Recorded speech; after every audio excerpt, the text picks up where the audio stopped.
Hey, it's me, Luann, but everyone calls me Trip. Probably because I love to travel so much. You know, take trips. Woo! Oh, Jungle Bungle. Whoopsie! I can't think of any other reason for that nickname.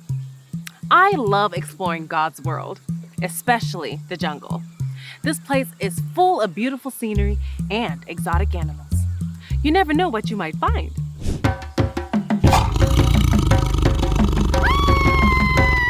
I'm hiding right here because I saw a tiger over there.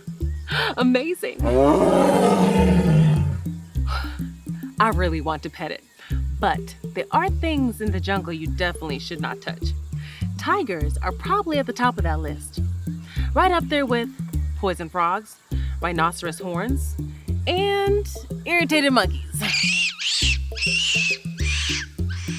Hiding here gives me a chance to look over my Walking with Jesus handbook. It doesn't say, don't touch tigers, but it does mention how reaching out to touch Jesus can be an act of faith. During Jesus' ministry, one way he showed love and compassion was by healing people. He even healed people who couldn't walk. One man who couldn't walk had friends who made a hole in the roof of a house and lowered him in to see Jesus. Jesus responded to their faith by healing the man and forgiving the man's sins. It was awesome stuff like this that showed people what God's kingdom is like. People who were sad and hurting, and even people who had done wrong things, came looking for Jesus because of his love and forgiveness. One sec. Yup, still there. Cheeseburger deluxe. That's loud. Don't worry, I'm like 80% sure I'm safe here for a bit. Want to hear a story? Awesome! One day, a Pharisee named Simon had Jesus to his house for dinner. Pharisees were known for following rules exactly. They looked down on people who didn't take rules as seriously as them. This dinner was open so people could stand behind the people eating and listen to their important conversation. It's just frolicking. Tigers frolic, right? So, one of the people listening to Jesus and Simon was a woman who was not a Pharisee. She did not follow rules well. Everyone in town, even Simon, knew she had lived a sinful life. Sin is the wrong things people do. But she knew of Jesus' love, so after standing behind him with a jar of perfume, she went to Jesus, cried, and wet his feet with her tears. Then she wiped them with her hair and kissed them. Then she poured the perfume on them. Simon, the Pharisee, didn't know what he thought about Jesus, but he knew the woman was a sinner. So he had a thought. If Jesus was a prophet, he would know that the woman was a sinner. Jesus liked to teach people by telling stories. So he told Simon one. 2 people owed money to a certain lender. One owed him 500 silver coins. The other one owed him 50 silver coins.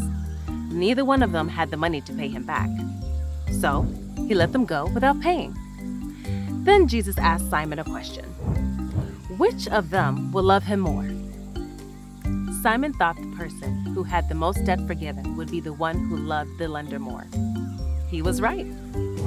Jesus told Simon that the woman showed great love when she wet his feet with her tears. She had done many wrong things, but instead of treating her like she deserved, Jesus forgave her and removed all of her sins. Oopsie daisy. I may have gotten too excited. All right, I'm good. Better keep it down though, just to be safe. So, Jesus told Simon, when I came to your house, you did not give me any water to wash my feet, but she wet my feet with her tears and wiped them with her hair. The woman loved Jesus more than Simon did because she was so thankful that her many sins had been forgiven. She was like the person in Jesus' story who had the most silver coins forgiven. Then Jesus told the woman, your sins are forgiven. Your faith has saved you. Go in peace. The other guests didn't totally get who Jesus was, that he had power to forgive sins, but the woman understood. Forgiveness from Jesus is greater than any sin. Because of that, her love for Jesus was great. She knew that Jesus forgives generously. hot chicken nuggets. Jesus is amazing. Oh, that one's for me. Gotta run.